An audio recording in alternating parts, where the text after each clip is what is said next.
True that the BASS Megabucks tournament is the test of the best for professional bass anglers. Today, they face the moment of truth. White Rock Lake, an 1,100-acre inner-city reservoir in the center of Dallas, Texas. It's been said these pros can catch a bass out of your bathtub. We'll see. Today, they may have to. Make no mistake, White Rock Lake makes no claim to bass fishing fame. This is a shallow, silt-filled, decades-old impoundment built in 1911. Years of sediment flowing into White Rock makes it the equivalent of a bathtub, half filled with mud. But it's a great place to hold a Megabucks-type tournament format. Anglers will fish in full view of fishing fans. And it's a star-studded field for the final 2 rounds of Megabucks 96. Former Megabucks winner Jim Bitter, the #1 qualifier at Richland Chambers Lake with 55 pounds 3 ounces. Denny Brower, the 1992 Megabucks champion and #2 seed with 54 pounds qualifying weight. 2-time Bass Angler of the Year Jimmy Houston, 5th in last year's Megabucks. Rookie Chad Brower, 23-year-old son of Denny, the first father-son duo to reach the finals. Veteran pro Randy Fight of Montgomery, Texas, 5th in the qualifying. Carl Maxfield of North Charleston, South Carolina in his first Megabucks final. Joe Thomas of Cincinnati, Ohio, a 4-time Bassmasters Classic World finalist. Jeff McGee of Florence, Mississippi, the #8 qualifier, a first-time finalist. His previous best, 51st place. The 9th qualifier, Randy Blockett of Joplin, Missouri, 3rd in the 1993 Megabucks at Lake Murray, South Carolina. And David Wharton of Leesville, Louisiana, the 10th and final qualifier. The former Sam Rayburn Lake, Texas guide may have the advantage. I've fished White Rock 4 times now. With Texas Black Bass Unlimited puts on a, kind of a fundraiser, and I've fished it every year. So, but it's been in the summertime. We've never fished it this time of the year. The lake has a lot of fishing. I think the conditions that we're going to be fishing under is just going to be real tough. Water's going to be cold, and that's the worst condition to try to catch fish in. But tomorrow morning, they start all even. The qualifying scores will be wiped out. Stay tuned. I'm Bob Cobb. The Bassmasters will continue in a moment with the 96 Megabucks Championship from White Rock Lake.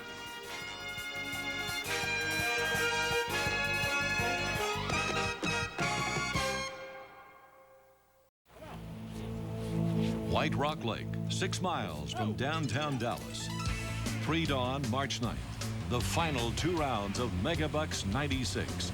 Cold, tough conditions, freezing temperatures in the low 20s. How do the pros tackle this challenge? Joe Thomas downsizes his lures. Using this big spinnerbait like I would be using up at Richland Chambers last week, a big 3/4 with a #5 or 6 blade. Go to a little 3/16 ounce, little willow leaf and Colorado combination, something like that. The lake was real muddy and it's real shallow, so I'm gonna put on something real bright, something that'll run real shallow, and something small. In Megabucks, you have to adapt to each hole and what it offers you. Some holes you may be able to fish your primary baits like the jig. The next hole you may not be able to do that, so you have to be prepared. With the Megabucks format, White Rock Lake has been marked off in 10 fishing holes, much like a golf course layout. The anglers draw for starting positions, fish the hole for a 50-minute time limit, then move to the next hole. They rotate clockwise, starting at 6:40 this morning and making the final cast at 3 this afternoon. The upper end is extremely shallow. Holes in the dam end are the best draw. David Wharton in hole #8 starts with a jig. I mean, I've still got ice all over my rod guides here, so we've had 2 really cold nights. So in a shallow lake like this, it's going to affect the fish. Jim Bitter's got the same problem. Freezing up.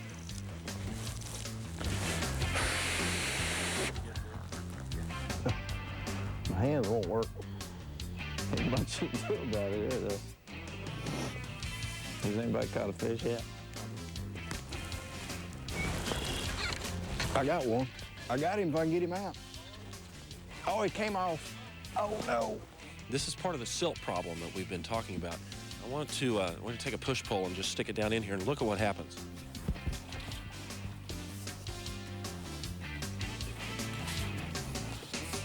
Now that right there is pure silt, and that's exactly what's causing the problem across the whole lake these anglers are facing, and why this reservoir is so shallow and there's no defined structure or drop-offs that these anglers are able to pick up on a fish.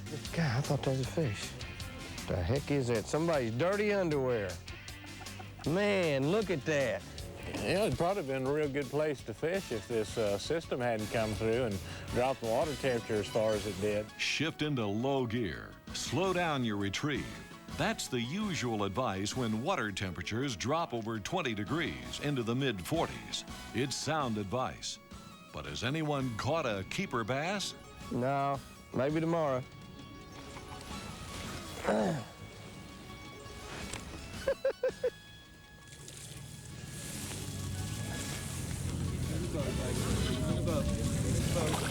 Good dude. Come on around, baby.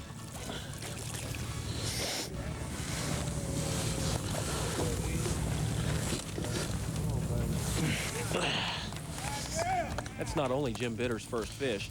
That was the first keeper bass of this tournament. It's 1:15 and we're on hole 3, where the water temperature is about 5 degrees warmer than it was this morning. It's up to 52.8 degrees. We have a clear sky, and of course you can see the concrete and rock area that Jim Bitter is fishing in about 3 feet of water. Could be that sun warming the water in the shallow areas here is going to be enough to get those fish moving late this afternoon.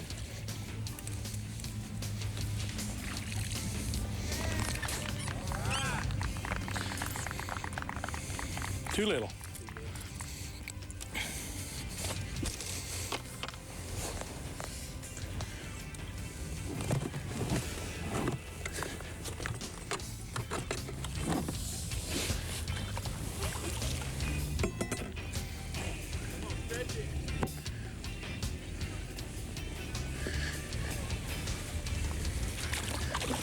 Tough break, Denny. This Megabucks is turning into a game of inches, and it may come down to splitting hairs. Joe Thomas needs just a fraction to make this bass measure as a 14-inch keeper. I say no. I'm gonna put him back in the water. Well, that's a gamble you take with $70,000 at stake. Good luck, Joe. Stay tuned. The Bassmasters are coming right back with the all-important Megabucks 96 Championship weigh-in. Megabucks 96, the championship weigh-in. Round 1 of the final 2 days at White Rock Lake. Finally finished. That huge carp's no help to Joe Thomas, but the 1 pound 10 ounce bass weighed in gives him the lead. But Jeff McGee has 2 keepers, both of them bass. That could be a $70,000 bass. All right, here we go. 2 bass, alive, and they weigh 5 pounds and 5 ounces. Let's have a nice hand.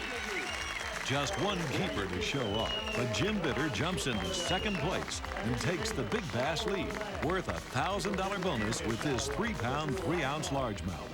Hey. The only angler left with fish to weigh in is Denny Brower.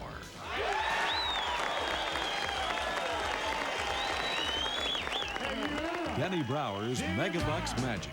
He's on track to win again.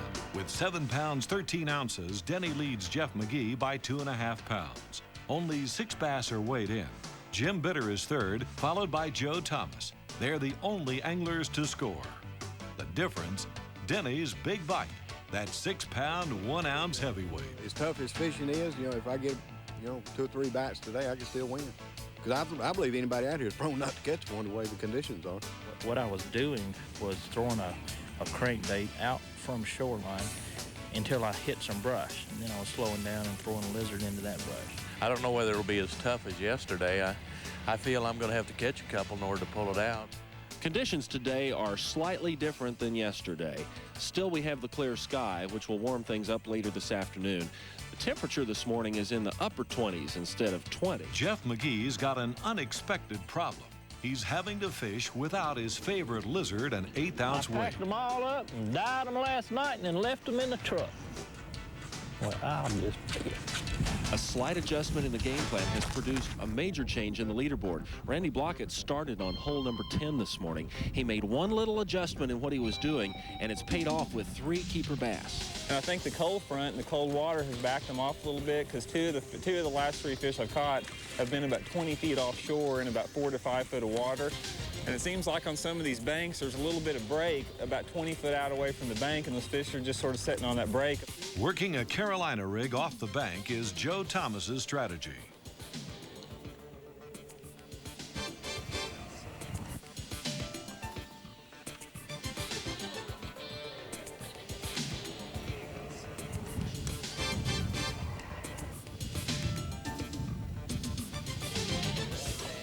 Joe can't win for losing. He's caught a drum, a non-keeper in this tournament. But Jeff McGee's hooked a keeper, if he can get him in the boat. Watch out. Thank you. Ooh, I needed that fish. Yes, sir. Knew there had to be one on this calm little warm bank. It has been tough, but we're in a shootout between Denny Brower, Randy Blockett, and Jeff McGee. Let's join Ray Scott on Winfrey Point now for the final weigh-in. Mr. Denny Brower of Camden, Missouri. Let's have a nice Texas welcome. Here he comes. And he's ranking today first. Now, Denny Brower was lead the pack yesterday with 7 pounds and 13 ounces.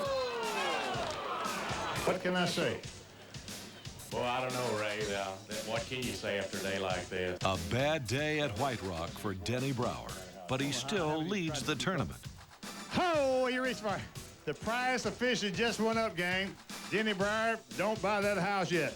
This is important. What's the difference, gang? Who can help me with the weight quickly? He needs 2.9.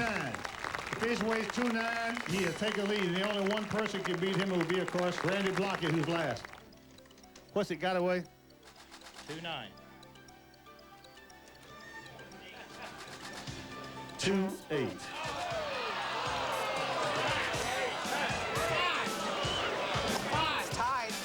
I tied with Denny Brower. You tied with Denny Brower. We're going to have a sudden death fish off. Hold the phone, Ray. Randy Blockett's got 3 bass to weigh in. But will they beat 7 pounds, 13 ounces? 7-10. Stay tuned. We're headed for overtime. A Megabucks fish-off that may go on forever. It may take a week to catch one. Can you believe it? A tie. Megabucks 96, a sudden death fish-off. Okay, the rules are, in case of a tie, we have a fish-off for first place. Denny Brower and Jeff McGee have tied for first place in the finals of Megabucks. We're sending them back out on White Rock Lake here in Dallas, Texas. The first guy to catch a legal keeper. We have Jeff Owens in one boat, myself in another. We have synchronized watches. First guy to land a legal keeper will be the winner. Well, basically, I'm just going to go to the same areas where I caught the 6-pounder the first day and lost that 3.5-pounder and see if I can't get a good fish to bite. We could still be here 2 or 3 days from now. We got a lot of things against us, but I've got one little place. I've got to idle a long way to get there.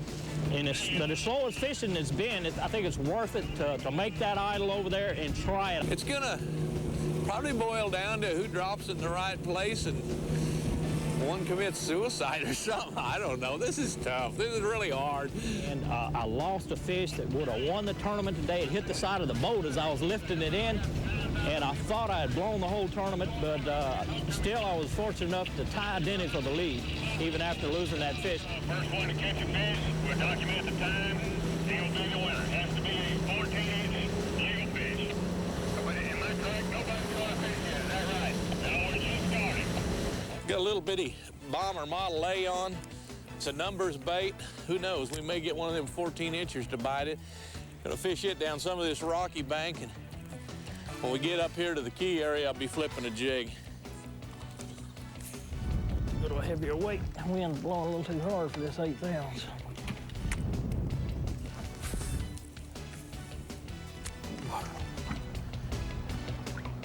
One bit it.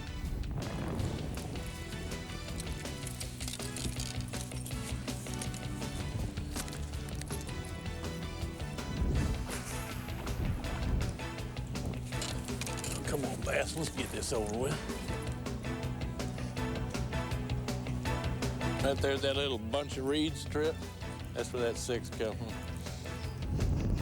Last cast and I moved. Okay, onward, boys.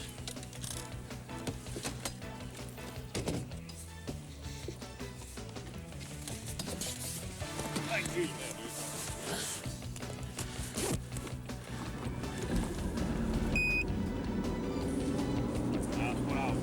over the whole fort. This is where I lost the fish that hit the side of the boat. It cost me the tournament, I thought, and Jim Bitter caught one in there right before I got in there. He was the boat ahead of me in that hole. So maybe they're still feeding over here.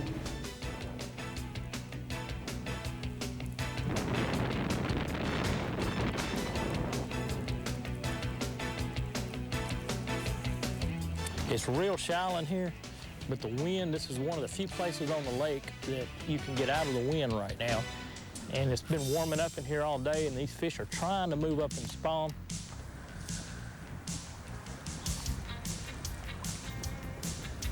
First fish.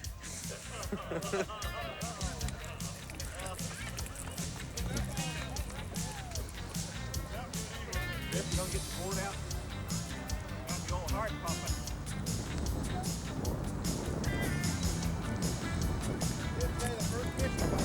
See, you should have made it just any fish.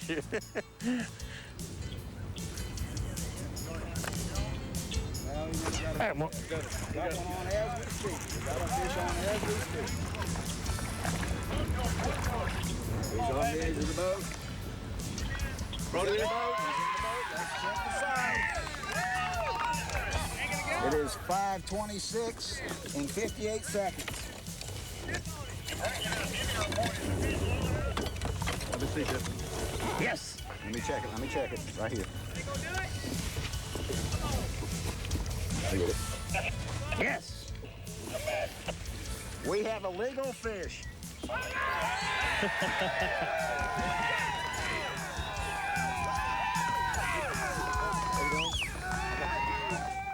Ball game's over, Denny. He gets caught for fish. Did he? Good luck. Hey. Way to go, Jeremy. Have a nice day.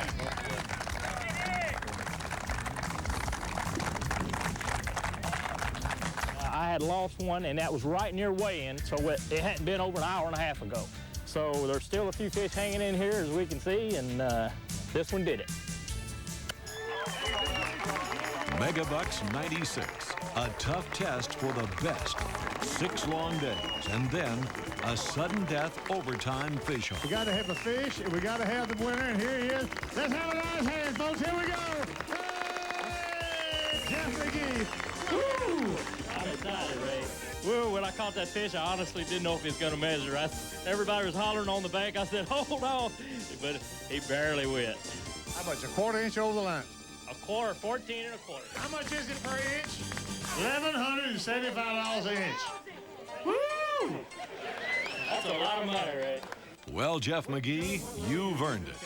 White Rock Lake proved to be no easy pickings. The Megabucks top 10 finalists could weigh in only 17 keeper bass in 2 days. The winner, Jeff McGee, had 4 of them, and the top weight of 9 pounds 5 ounces. Yes, worth $70,000. Runner-up Denny Brower with 7 pounds 13 ounces pockets $55,000. Randy Blockett in third wins $35,000. Jimmy Houston nets $31,000 for 4th place, and Jim Bitter in 5th gets $28,000. Here's how the other top 10 finalists weighed in. Just making the big showdown in Big D was worth $10,000, whether you caught a bass or not. What'd you tell us what lure you using to catch this bass? I caught it on a 7-inch power lizard pumpkin with an 8-ounce lead, 20-pound test big game line, fishing in about 6 inches of water.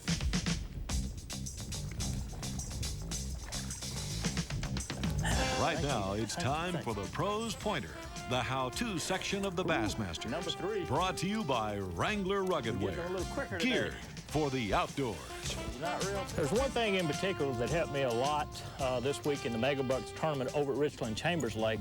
I made a minor change in my plan compared to what most of the other pros were doing. I used a large Indiana blade, prism shaped, and a 1/2-ounce Stanley spinnerbait. And what I did different is I went to a black. Most everybody has been throwing white or chartreuse, and the fish, I think, get immune to those colors, especially in shallow water when they keep seeing them and seeing them. So one minor thing that you can do to do something a little different and get a few extra strikes is just change colors, go from a light color to a solid black. And I also use a chartreuse trailer just to entice them, and it's actually a lizard. Next week, our Bassmasters cameras will follow the pros to Peoria, Illinois, for the Bassmaster Superstars tournament. You'll see the all-time greats, past and present, in action and pick up tips on how to catch more bass. Jay Yellis reveals his spinnerbait tactic for catching bass in floodwater conditions. And former Bass Angler of the Year, David Fritz, has some tips on river bassing and shows you how to get them in or out of the boat. Join us for all the action right here on TNN Outdoors. For the Bassmasters, I'm Bob Cobb. See you all next week.